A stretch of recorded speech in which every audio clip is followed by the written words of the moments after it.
एक राजा थे, उनके यहाँ 7 बैल थे, बड़े बलशाली बैल थे वो। राजा ने कहा जो इन 7 बैलों के एक साथ नाक में नकेल डाल देगा, मैं अपनी पुत्री का विवाह उसी के साथ में कर दूंगा। मेरे कन्हैया से बहुत भयंकर युद्ध हुआ। मेरे कन्हैया ने एक साथ 7 बैलों की नकेल डाल दी। आज इस प्रकार मेरे कन्हैया का 6वां विवाह नग्न जिति के साथ हुआ और 7वां विवाह मेरे कन्हैया का भद्रा के साथ में हुआ।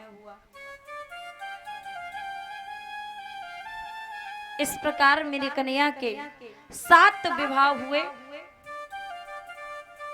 लेकिन एक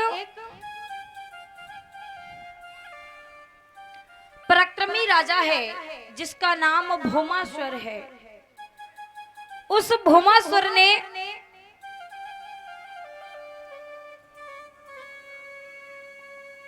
बहुत सारे संतों को कैद करके रखा है। बहुत सारी 16,100 कन्याओं का अपहरण करके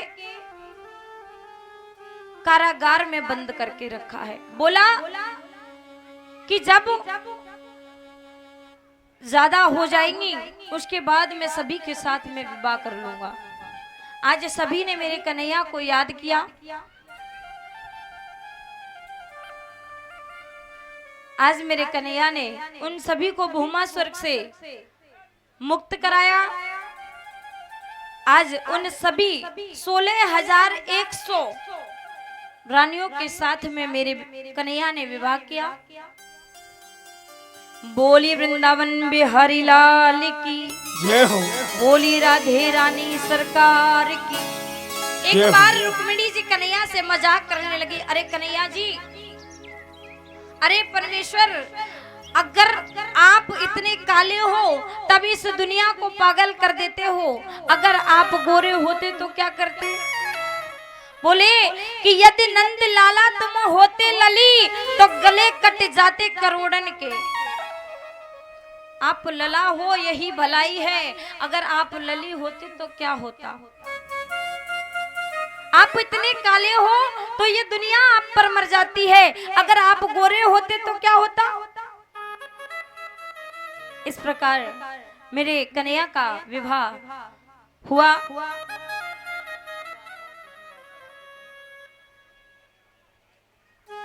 आइए, सुखदेव जी कहते राजन परीक्षित, नारद प्रभु की लीलाओं का दर्शन करने द्वारका गए और वहां जाकर के नारद जी देख रहे हैं कि सारी रानियां अपने अपने महलों में अलग अलग रह रही हैं और बड़े प्रेम से रहती हैं, और मेरे कन्हैया सभी के महलों में अलग अलग रूप धारण करके रहते हैं। और जब वो बाहर निकलते हैं तो एक बन करके निकलते हैं, और जब वो अंदर जाते हैं तो अनेक हो जाते हैं। नारद जी ये दर्शन कर रहे थे। जैसे ही कन्हैया बाहर आए, नारद जी को देखा, नारद जी से पूछा क्या हुआ, कैसे आए हो? बोले कन्हैया, अर्जुन ने एक राजधानी बनाई है जिसका नाम इंद्रप्रस्थ है, जिसे हम दिल्ली के नाम से जाना जाता है। वो पहले इंद्रप्रस्थ हुआ करती थी।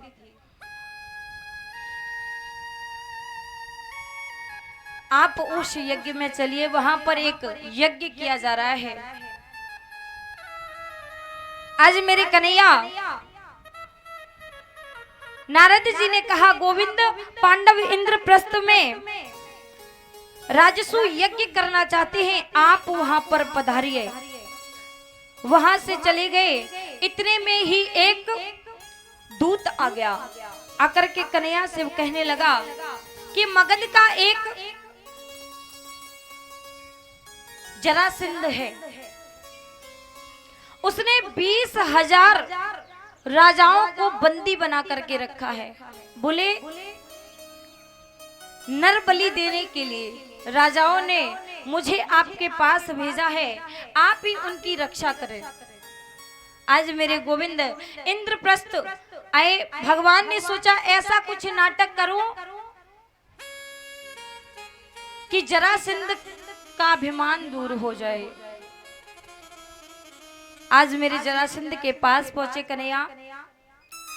आज अर्जुन, भीम और कन्हैया तीनों ने संत का वेश धारण कर लिया और जरासंध के पास पहुंच गए। जाकर के जरासंध ने जैसे ही देखा, आज पैरों में गिर पड़ा। बोले आज मेरे सौभाग्य जो 3 संत एक साथ मेरे दरवाजे पर पधारे। आप कुछ मांगिए। कृष्ण ने कहा अगर आप हमें कुछ देना चाहते हैं तो हम में से किसी एक से युद्ध कर दीजिए। आज जरासंध से युद्ध का वचन भरवाया और भीम से बहुत भयंकर युद्ध किया। भीम ने जरासंध की जंगा को फाड़ दिया और जरासंध का युद्ध करते करते जरासंध का वध कर दिया। बोलिए वृंदावन बिहारी लाल की, बोली राधे रानी सरकार की।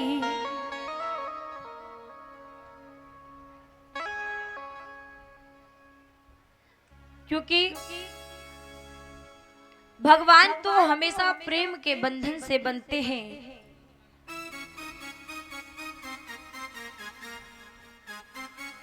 आइए एक प्यारा सा भजन, उसके बाद सुदामा चरित में प्रवेश करेंगे।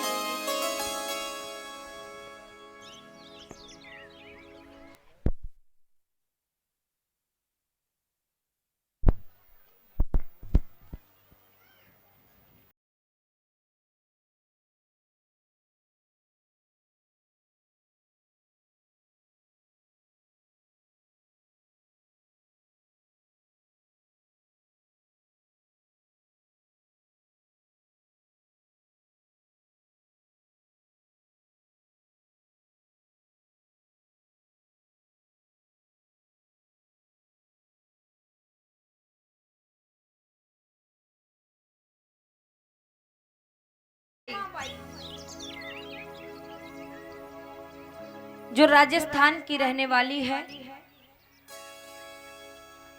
इतनी बड़ी भक्त हुई भगवान की, क्योंकि कहते कि भगवान तो भाव के भूखे होते हैं। जो भगवान को सरल तरीके से मनाता है, भगवान उसके पास दौड़ कर के आ जाते हैं। क्योंकि भगवान